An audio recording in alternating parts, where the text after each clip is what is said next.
हरे कृष्णा। ओम नमः शिवाय।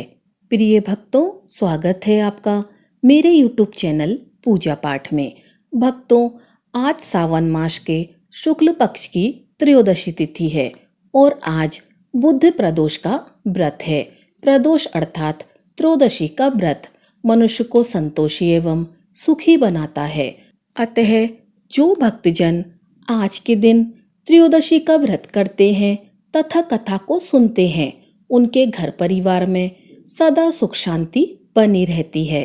भक्तों को रोगों से मुक्ति मिल जाती है और इस व्रत में हरी वस्तुओं का प्रयोग करना चाहिए। ऐसा करने से व्यक्ति की सभी मनोकामनाएं पूर्ण हो जाती हैं और भगवान शिव जी के साथ साथ माता पार्वती जी का भी आशीर्वाद प्राप्त होता है।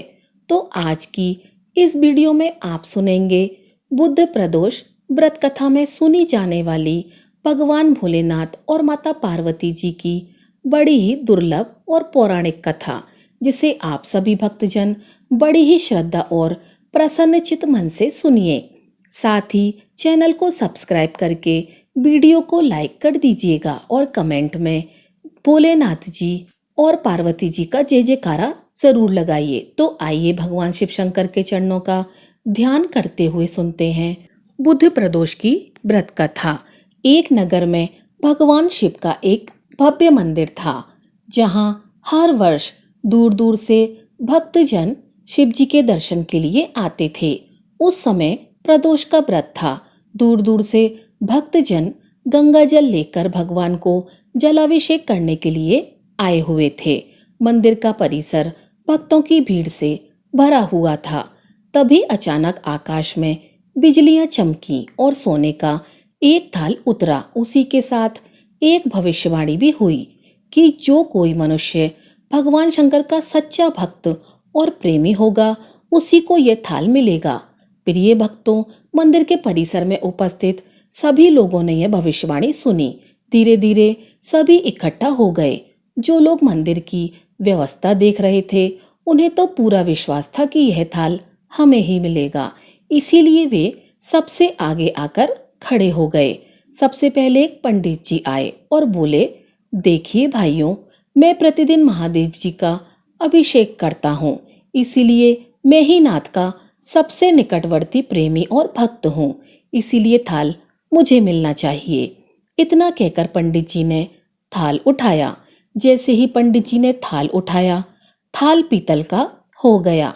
अब देखिए, यह देखकर पंडित जी बड़े ही लज्जित हुए। उन्होंने थाल यथा स्थान पर रखा और वहां से निकल गए।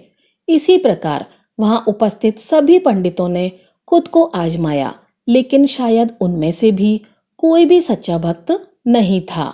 उन्हें भी थाल यथा स्थान पर रखकर चले जाना पड़ा।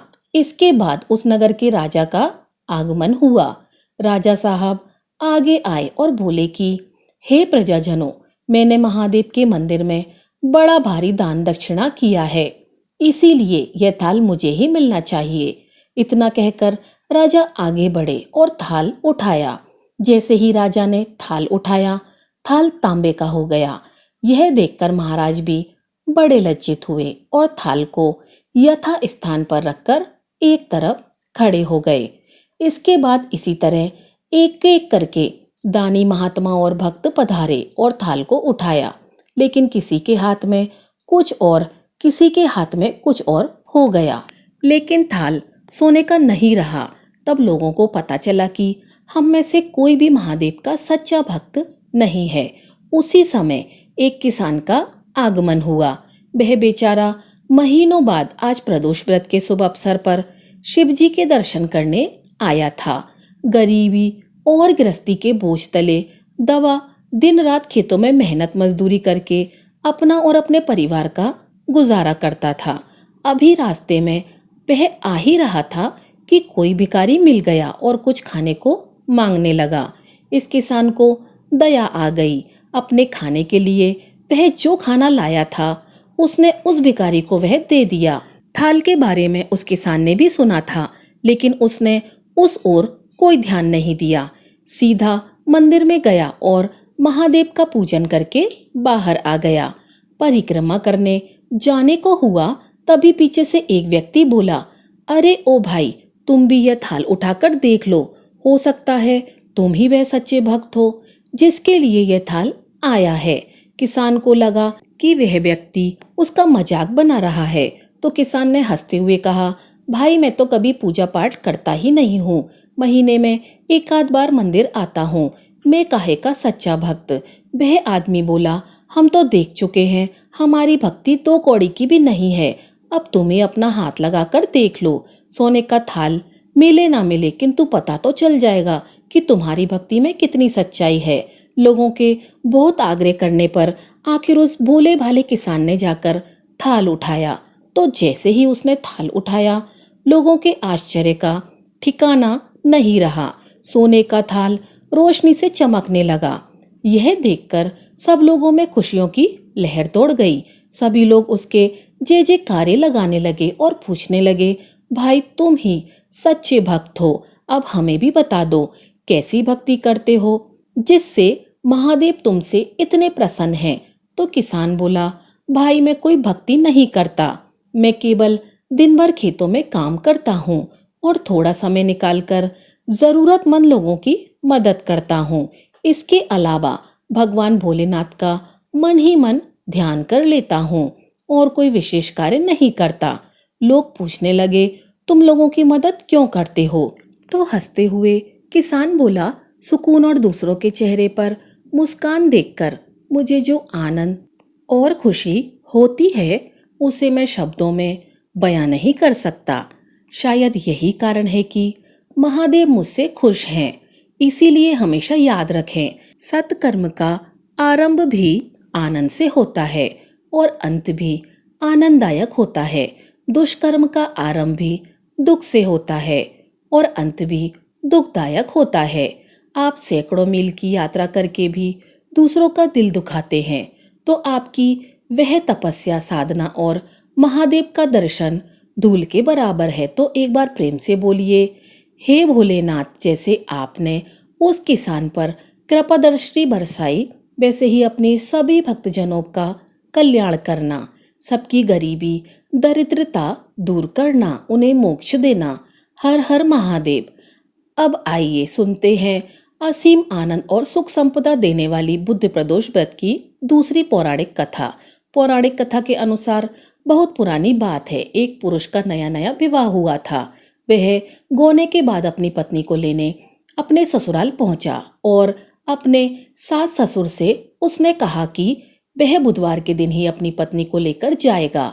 उस पुरुष के सास ससुर साले सालियों ने उसे समझाया कि बुधवार को पत्नी को विदा करा कर ले जाना शुभ नहीं होता, लेकिन वह पुरुष नहीं माना। विवश होकर सास ससुर ने अपने जमाई और अपनी पुत्री को भारी मन से विदा किया। तब पति और पत्नी बैलगाड़ी में चले गए। एक नगर के बाहर निकलते ही पत्नी को बहुत प्यास लगी। तब पति लोटा लेकर अपनी पत्नी के लिए पानी लेने गया। जब वह पानी लेकर लौटा तब उसने देखा कि उसकी पत्नी किसी दूसरे व्यक्ति के द्वारा लाए गए लोटे से पानी पीकर हंस हंसकर बातें कर रही थी। वह पराया पुरुष उसी व्यक्ति की शक्ल और सूरत वाला था। ऐसा देखकर वह व्यक्ति पराये व्यक्ति से आग बबूला होकर लड़ाई करने लगा। धीरे धीरे वहां काफी भीड़ एकत्रित हो गई और सिपाही भी आ गए। सिपाहियों ने स्त्री से पूछा कि तुम सच सच बताओ कि तुम्हारा पति इन दोनों में से कौन सा है। लेकिन वह स्त्री चुप रही क्योंकि दोनों ही व्यक्ति हम शक्ल थे।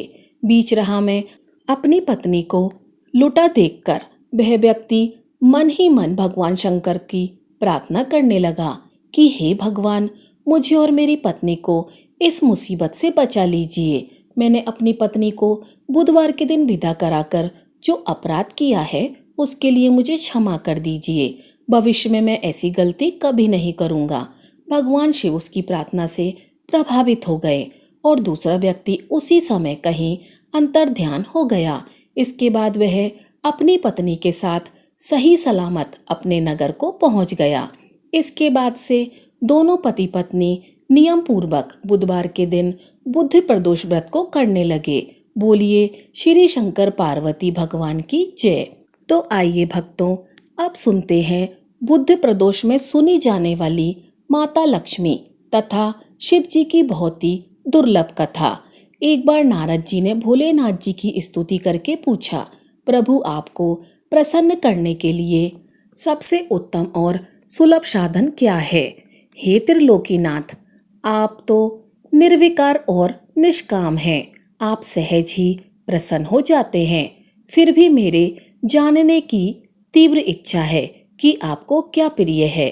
तो भगवान शिव जी बोले, नारद जी, वैसे तो मुझे भक्ति के भाव सबसे प्रिय हैं। फिर भी आपने पूछा है तो मैं बताता हूँ। मुझे जल के साथ साथ बिल्व पत्र बहुत प्रिय है। जो अखंड बिल्व पत्र मुझे श्रद्धा से अर्पित करते हैं, मैं उन्हें अपने लोक में स्थान देता हूँ। अब देखिए, नारद जी भगवान शंकर और माता पार्वती की वंदना करके अपने लोक को चले गए। उनके जाने के बाद माता पार्वती जी ने शिव जी से फिर पूछा, हे प्रभु, मेरी यह जानने की बड़ी उत्कृष्ट इच्छा हो रही है कि आपको बेलपत्र इतना प्रिय क्यों है। कृपया करके मेरी इस जिज्ञासा को शांत करें। शिव जी बोले, हे शिवे, बिल्व पत्र के पत्ते मेरी जटा के समान हैं। उसका त्रिपत्र 3 पत्ते ऋग्वेद, यजुर्वेद और सामवेद हैं। शाखाएं समस्त शास्त्र का स्वरूप हैं। बिल्व वृक्ष को आप पृथ्वी का कल्प वृक्ष समझें, जो ब्रह्मा विष्णु शिव रूपी है।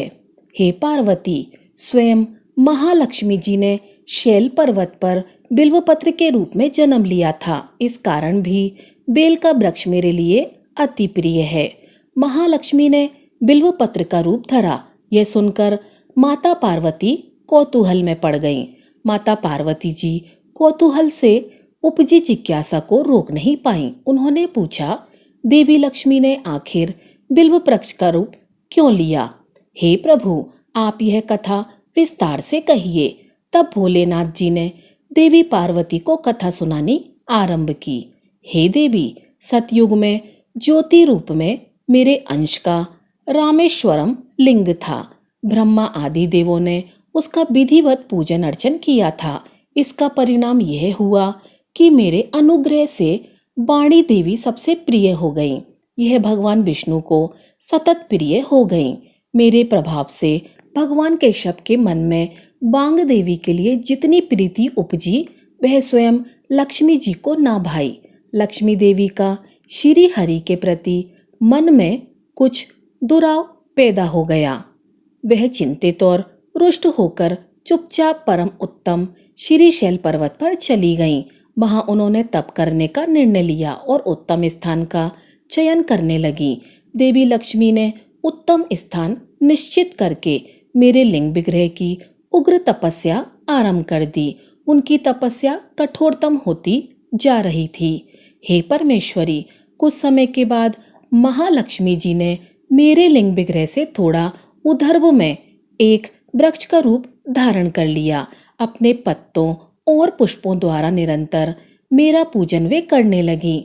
इसी तरह महालक्ष्मी ने कोटि वर्ष अर्थात 1 करोड़ वर्ष का घोर तप किया और अंत में उन्हें मेरा अनुग्रह प्राप्त हुआ। मैं वहां प्रकट हुआ और देवी से इस घोर तप की आकांक्षा पूछकर वरदान देने को तैयार हुआ।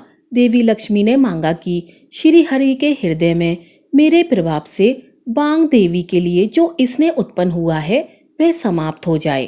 प्रिय भक्तजनों, अब शिव जी ने कहा कि हे पार्वती, मैंने महालक्ष्मी को बहुत समझाया कि श्री हरि के हृदय में आपके अतिरिक्त और किसी के लिए कोई प्रेम नहीं है।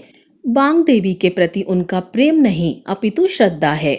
तो यह सुनकर श्री लक्ष्मी जी प्रसन्न हो गईं और पुनः श्री हरि के हृदय में स्थित होकर निरंतर उनके साथ विहार करने लगी। हे पार्वती, महालक्ष्मी के हृदय का एक बड़ा विकार इस प्रकार दूर हुआ। इस कारण हरि प्रिया उसी वृक्ष रूपा में सर्वदा अतिशय भक्ति से भरपूर यत्न पूर्वक मेरी पूजा करने लगी।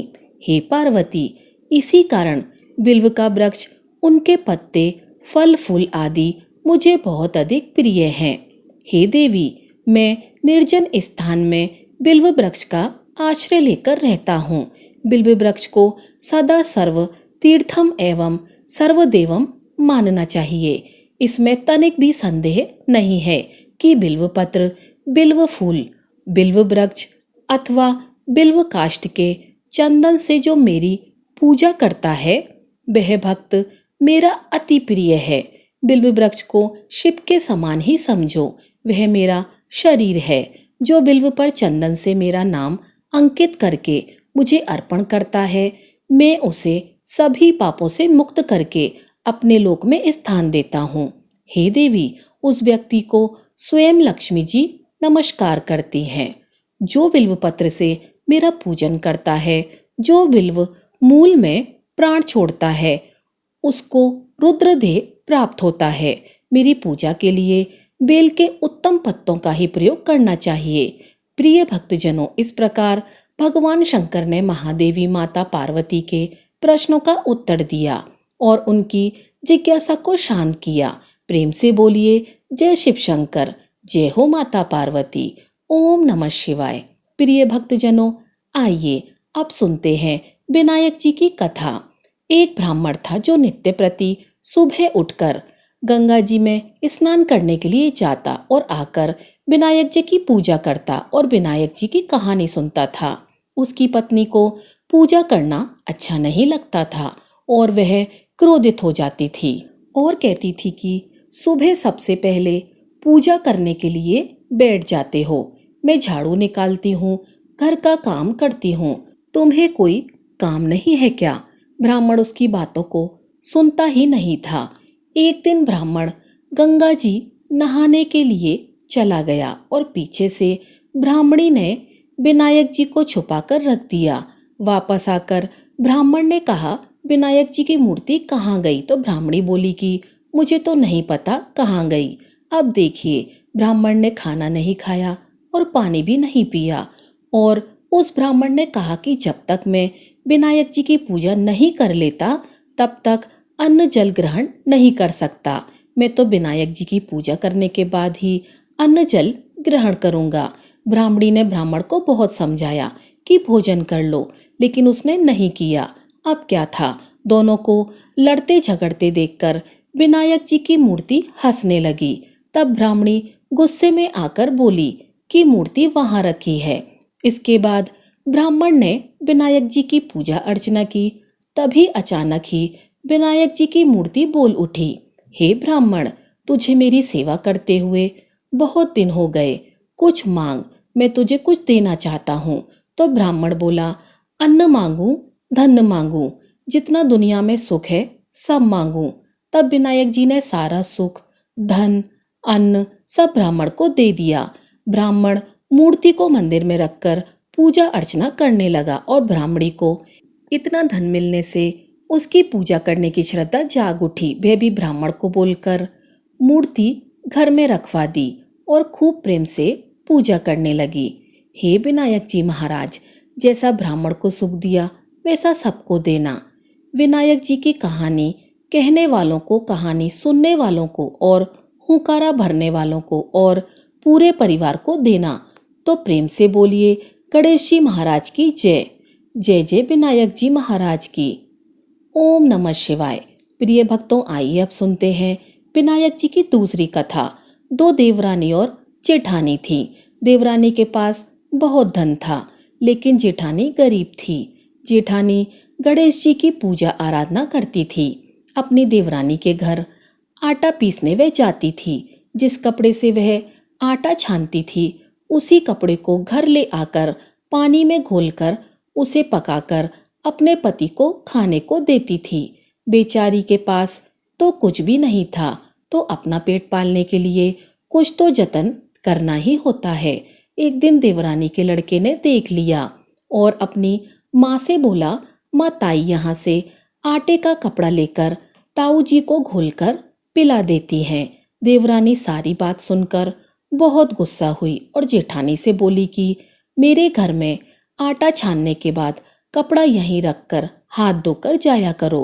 वह ऐसा ही करने लगी, लेकिन जब वह घर आती तो उसका पति बोलता कि मुझे आटा घोलकर उसका कुछ बनाकर मुझे खिलाओ।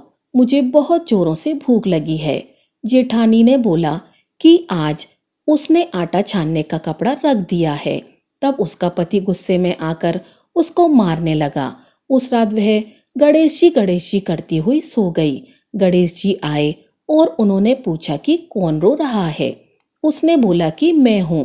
रोज मैं देवरानी के घर से आटा छानने का कपड़ा लेकर आती हूँ, उसे घोलकर पति को खिलाती हूँ। लेकिन आज मेरा पति भूखे पेट था, उसे भूख लगी थी, उसे कुछ खाने को नहीं मिला। देवरानी ने मुझे कपड़ा लाने को नहीं दिया। मैं अपने पति को कुछ भी खिला पिला ना सकी, इसलिए उसने मुझे खूब मारा।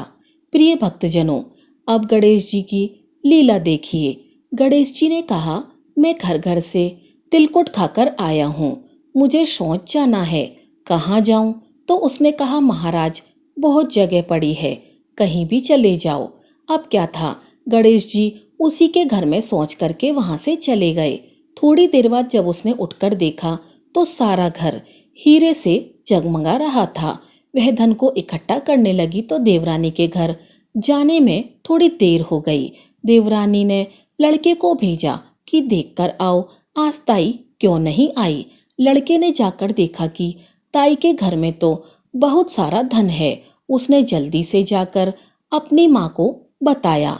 देवरानी दौड़ी दौड़ी आई और पूछा, तेरे यहाँ इतना धन कहाँ से आया? तो जेठानी ने सारी बात बता दी। इतना सुनकर देवरानी घर पर गई और अपने पति से बोली कि मुझे भी लकड़ी से मारो।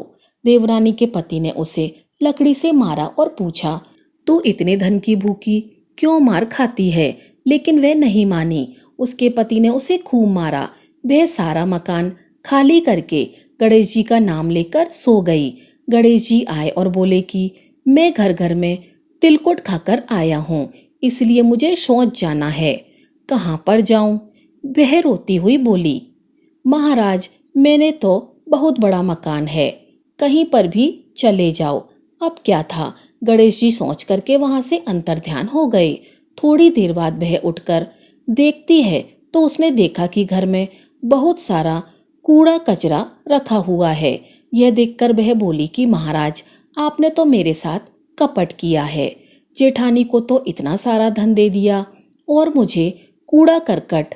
फिर गणेश जी वहां आए और बोले, तुझे धन की भूख थी इसीलिए तूने मार खाई और वह धर्म की भूखी थी। देवरानी बोली, महाराज यह सब कूड़ा करकट समेट लो, मुझे तो धन नहीं चाहिए।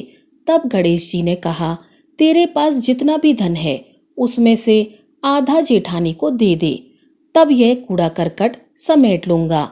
तो देवरानी ने जब अपने धन में से आधा धन जेठानी को दिया तो गणेश जी ने अपनी माया को समेट लिया।